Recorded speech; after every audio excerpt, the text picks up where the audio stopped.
Voici le Doc Mayou. Bonjour, docteur. Marc-André, Raphaël et Serge. Bon matin. Je voulais qu'on revienne ce matin, Doc, sur ce dossier d'Alexandre Bissonnette, le présumé auteur de l'attentat de la mosquée de Québec, parce que il y a un proche des victimes qui s'appelle Mohamed Amin Ben Faras, qui lui s'est dit « C'est correct, t'as attaqué les miens, moi je vais attaquer les tiens ». C'est un dossier quand même préoccupant. C'est un peu le risque dans tout ça, hein, de voir que la vengeance puisse s'opérer. Ben écoute, c'est très difficile parce que d'abord, il faut s'assurer de la santé mentale du neveu en question. Est-ce que c'est un individu qui a toute sa tête ou si c'est un fanatique ou un individu qui veut venger sa famille à l'intérieur d'une culture? Ouais. Alors, il y a des traits culturels, puis on les connaît pas tellement, puis pas sûr qu'on veuille tant les connaître que ça. Maintenant, notre devoir, c'est de s'assurer que l'individu qui est arrêté a toute sa tête et mentalement sain d'esprit. Alors, si c'est un fanatique ou un individu qui agit à l'intérieur de sa culture, ce sera autre chose. Ouais. Il va revenir en cours demain dans tous les cas, puis je suis curieux de voir s'il y a quelque chose qui va sortir de là, parce qu'effectivement, tu sais, le gars, comme on dit en québécois, il était willing pas mal. Là. Il est parti de chez lui, il a pris l'avion d'un autre pays pour venir faire la peau à Bissonnette ici au Québec.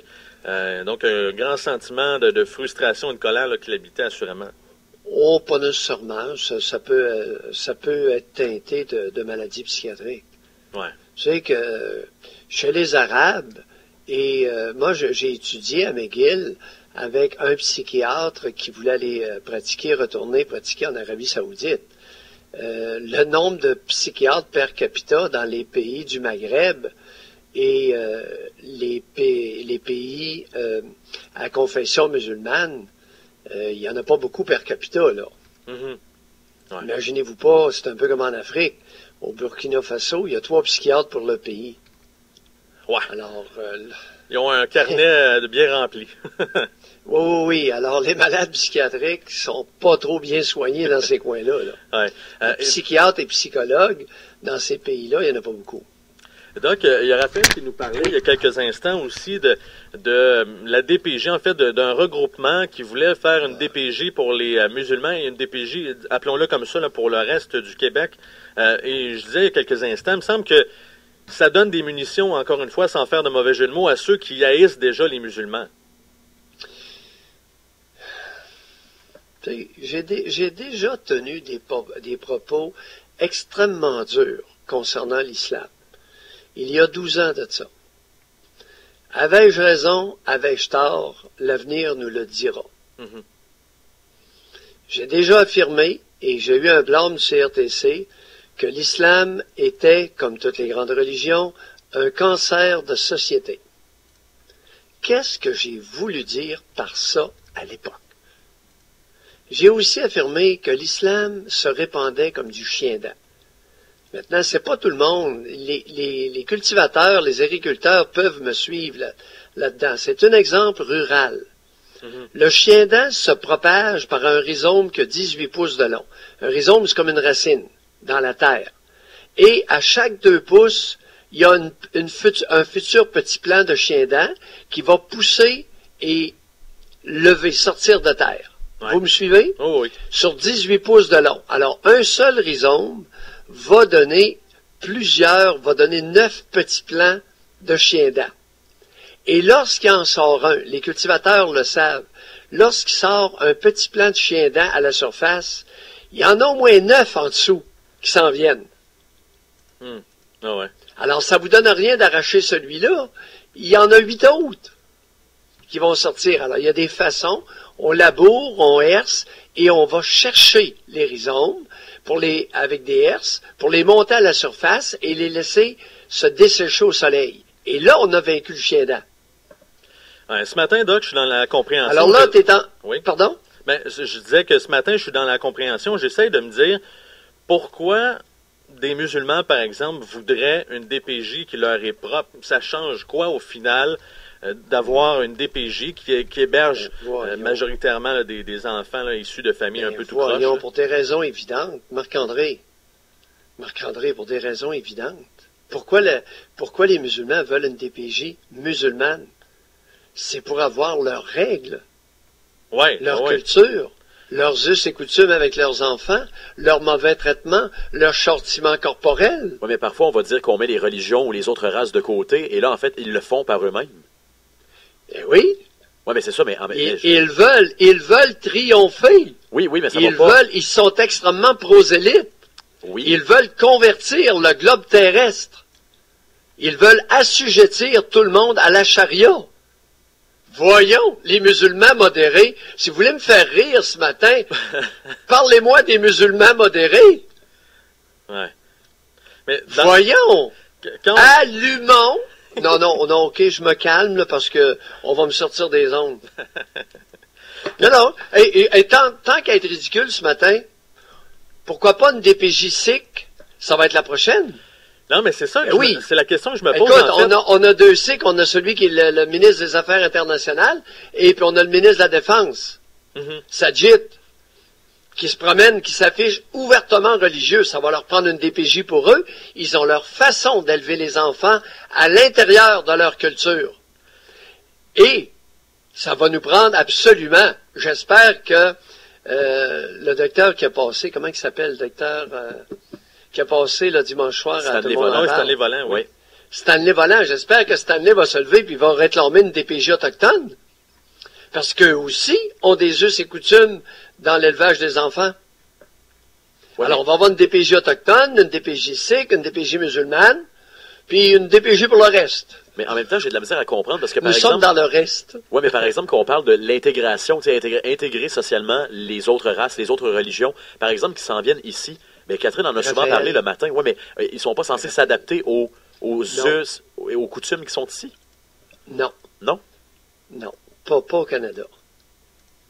Parce que ce que tu viens de dire, tu viens de parler d'intégration dans le multiculturalisme. C'est une hérésie que tu viens de faire, cher Raphaël, respectueusement dit. Oui. Tu parles d'intégration dans un pays multiculturel. Non.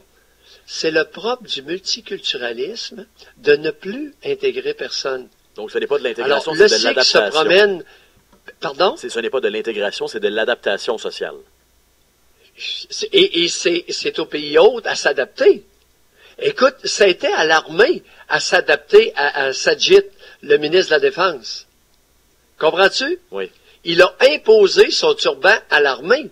C'est à la gendarmerie royale à s'adapter aux Sikhs avec leur turban. Oui, mais Doc, c'est différent de voir quelqu'un, par exemple, qui dirige une armée puis qui porte le turban, ou de vouloir modifier des règles et créer une entité à part comme ce groupe-là veut faire, une DPJ strictement musulmane, tu sais, entre l'habillement et... Oui, ouais.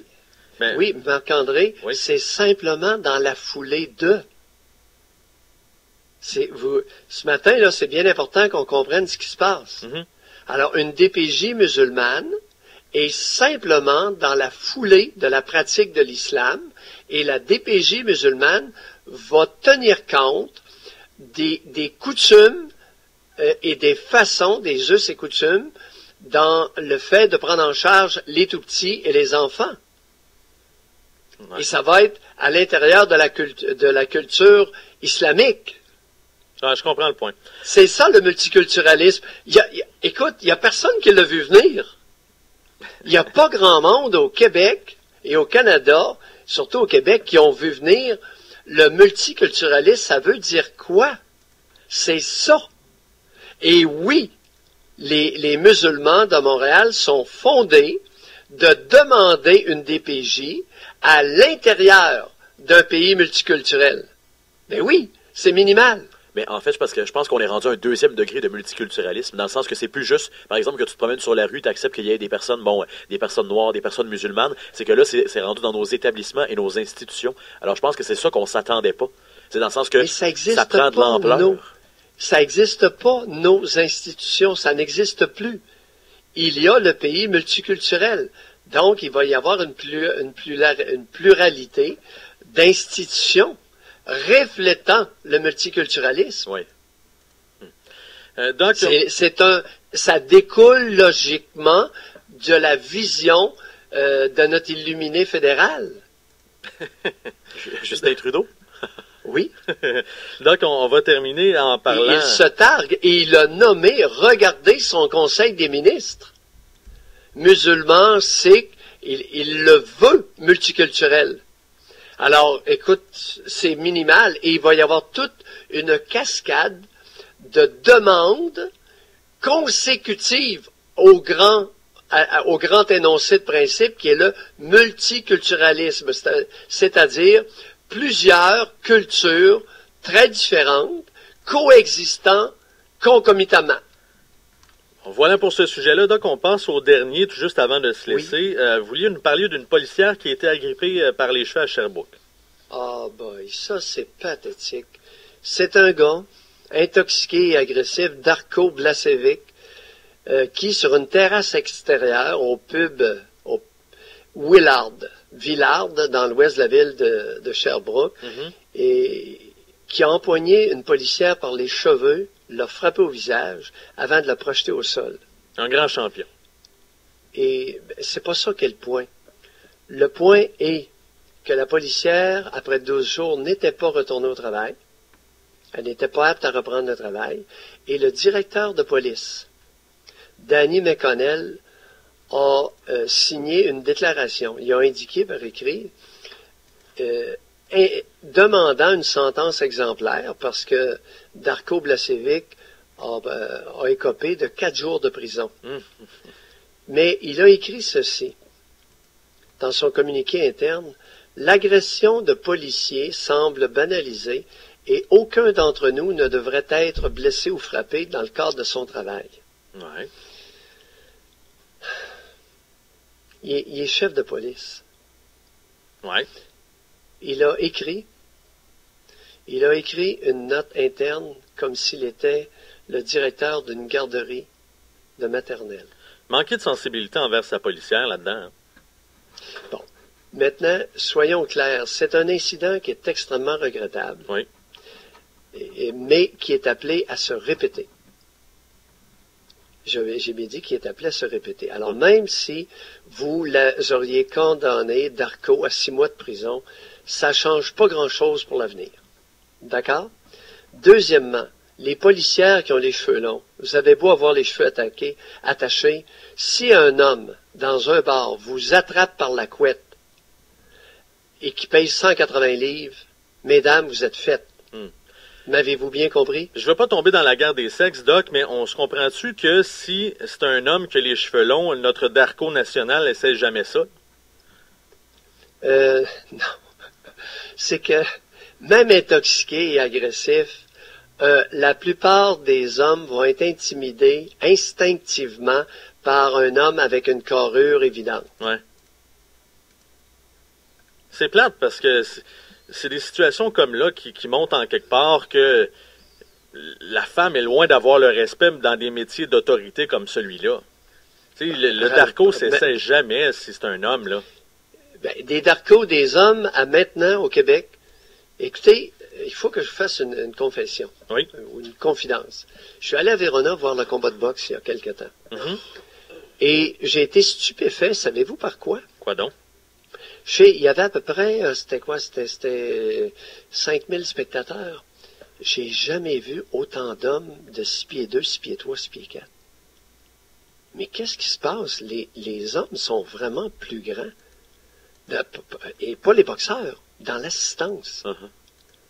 Aïe, aïe, il y a vraiment une grosse différence dans la taille chez les hommes. Et j'ai remarqué, moi, pour avoir 22 ans et voir la génération juste après moi, les garçons, les gars sont de plus en plus grands. J'ai des gars, moi je mesure 5 pieds 8, 5 pieds 9, là. C'est déjà du 5, 10, 5, 11 à peu près. Ils sont âgés d'à peu près 16, 17, 18 ans. Oui.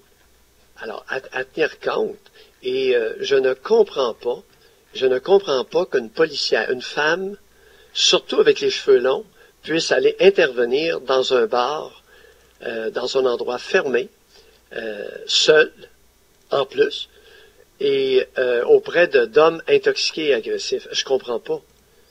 Ouais, en même temps, on peut pas demander à toutes les femmes policières d'avoir la coupe garçonne pour être sûr de ne pas se faire tirer les cheveux. Maintenant, oui, mais toute femme policière devrait savoir que si un homme, le moindrement costaud, l'attrape par les cheveux, elle est faite. Ah, ça, c'est sûr qu'une pogne de plus, et elle peut pas sortir son arme. Hmm. Premièrement, elle est dans un bar, un endroit fermé, Il y a plein de monde autour. Puis deuxièmement, attrapé par les cheveux, là. Tu sais, il y a quelque chose, c'est pathétique. Et je le dis sans mépris. C'est pathétique, cette situation-là. Ouais. Et l'innocence, dans le sens littéral du mot, de naïveté puérile et exagérée du chef de police, est extrêmement gênante. Va pas bien au bat pour sa gang, il me semble, en tout cas. Parce qu'il y a des mesures concrètes. Non, on n'envoie pas une femme policière seule dans un bar pour intervenir lorsqu'il y a de la brouille. Ça va mal tourner pour la policière. Il l'a attrapée puis il l'a frappée au visage. Et il est possible qu'elle ne travaille plus pendant longtemps. Ouais, c'est bien triste. En tout cas, j'espère qu'elle pourra prendre le temps là, de se remettre de ça quand même. Là, mais c'est, en tout cas. Il y a des fonctions par contre. Soyons clairs ce matin, les gars. Il y a des fonctions. Exemple, dans les cas de DPJ. Alors moi, je recommande, on va faire le lien avec la DPJ. Oui. Je recommande depuis des années de fermer la DPJ et de confier tous les services de violence aux enfants, tous les services de violence aux enfants et aux vieillards à la police. Et là, il va y avoir de la place pour les femmes policières, pour enquêter et intervenir dans ces dossiers, que ce soit auprès des musulmans, des juifs, des sikhs, des catholiques, et même, si on veut de nous, des athées. Sur cette conclusion pleine de sagesse, 9h30